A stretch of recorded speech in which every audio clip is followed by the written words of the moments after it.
Alright, I hope this is not one of the 5,000 videos that shows you why you should be cleaning your own coils. Because look, we got the chemical, we got the sprayer, and we're all ready to go, right? Slow down a minute, let's talk about this.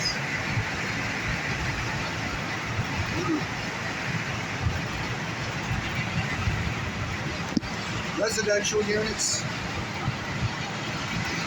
commercial units are two different animals. Most residential units are only one or two rows, and if you turn the power off first, you hit it with a garden hose and let it drip mostly dry. It's out in the rain all the time, so it doesn't have to be dry. Just let it drip dry. Do that once or twice a year. The power off, the breaker off, the disconnect pulled out. Make sure it's stripped fairly dry. Don't spray water intentionally into the electrical parts or with high pressure toward the electrical cabinet or down inside of the condenser fan motor, and everything should be just fine. Will the coils be nice and bright and shiny because you didn't use a chemical? No, but the coil will be clean. Most air conditioners are out behind the bush or beside the deck or on the side of the house you don't use anyway. So, which brings me to my next point. I never realized other people would be watching these, so I got to back up a minute and say a few things. I never thought that some videos that I made, so just a few family members could share and see some things. And then some minor training stuff for my son here and there, because he's got a really nice job right now working at a great company, and that's where he needs to be, finding out that he is worth something to others, not just his dad. So I'd love to have him working with me, but that answers that question. That's where he needs to be at his age. But these videos are not intended to be showing people how to fix things themselves. These are for a trained professional. My son had his apprentice card a couple of days after he turned 16. He had his Freon recovery, Freon CFC certification card not long after that. And so I've seen these videos before, but I do know that people search around and get tips off the internet. And I see a lot of guys showing you all kind of stuff. It's HVAC guys, and I'm sure they're well intentioned and everything else. But we're not here to have a YouTube channel. We're not here to get 2 cents a click. This is how we make our money. This will never be a monetized channel. I don't know how these other guys are taking time. I don't even want to go there. But anyway, you're not being told the whole story. First of all, don't argue with me. It's the law. It doesn't matter if it's your house, your place of business, or you're out doing it for somebody else. You can change the air filter in an HVAC system without any kind of certifications at all. But you're not supposed to do any maintenance at all. Nothing that entails taking the covers off of the unit, and that includes, specifically, the way I read it, the coil cleaning. Why? Why can't you even clean your coils unless you have a CFC recovery card? These laws were put in place to save the environment 20, 30 years ago. And they keep evolving the kinds of freons that we use. It's all based on the same laws. We don't want the freon that's in these units to get out into the environment if it doesn't need to. And the thought behind not having untrained people doing maintenance, not that you can't do it, it's that if something was to go wrong, you were to bump something, put your sprayer in there, twist something, break something, you don't have the training to stop or mitigate the loss of refrigerant that you just accidentally caused. don't have a recovery machine, don't know where to hook anything up. So that said, I wouldn't worry about anybody looking over your shoulder. But technically, that's the way the law reads.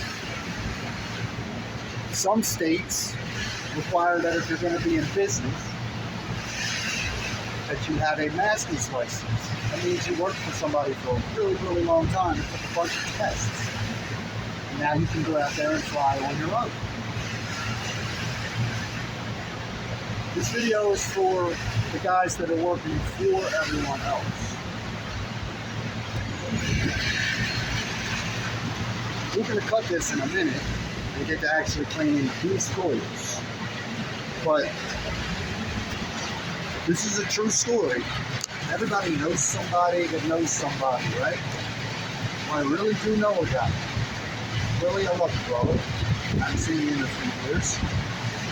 Really, worked for a local hotel company who said that they didn't want to use outside contractors to work their coils anymore. And they asked the in-house maintenance guys to do it. So they bought the chemicals and they ordered them a sprayer. This is point number one. And really, everything centers, everything I'm getting ready to say is because untrained people and poorly trained out there doing the best that they can, God love them. Wish your boss would teach you better. But slow down.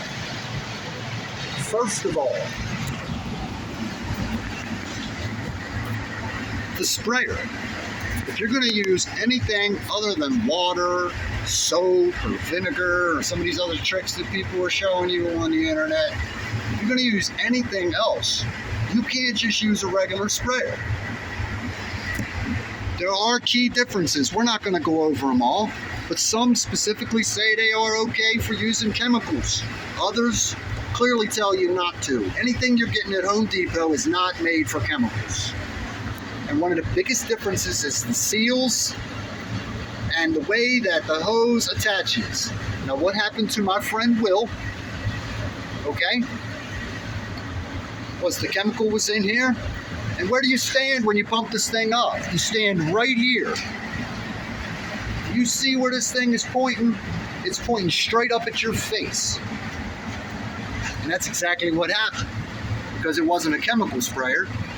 Once you got so much pressure in here, this popped off and shot a stream of this stuff up into that man's eye, who went quickly to a sink. And I'm not kidding. It looked like a half-cooked egg white running out of his eye and down his cheek. The man lost his eye. That fast. Ha ha ha, let's clean our own coils. This is serious business. It really is. This isn't about making videos. This is about training and doing things right. Okay?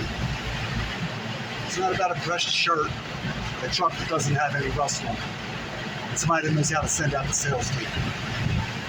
I don't need to send one of my guys up here. I don't want that to happen to them.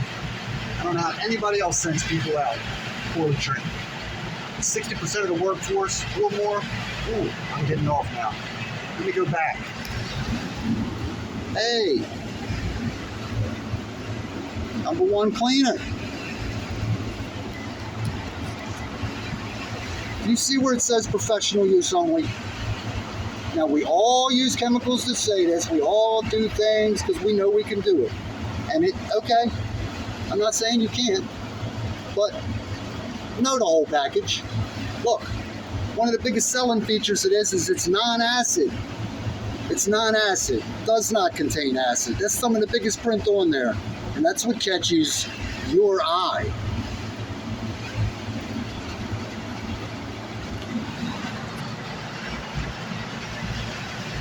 Acid or alkaline will both cause severe burns. Severe burns, loss of vision, totally destroy your eyes. If you're only going to clean one coil, take a look at your environment and see where you're at. If you're we got about 5 of these rooftops to do.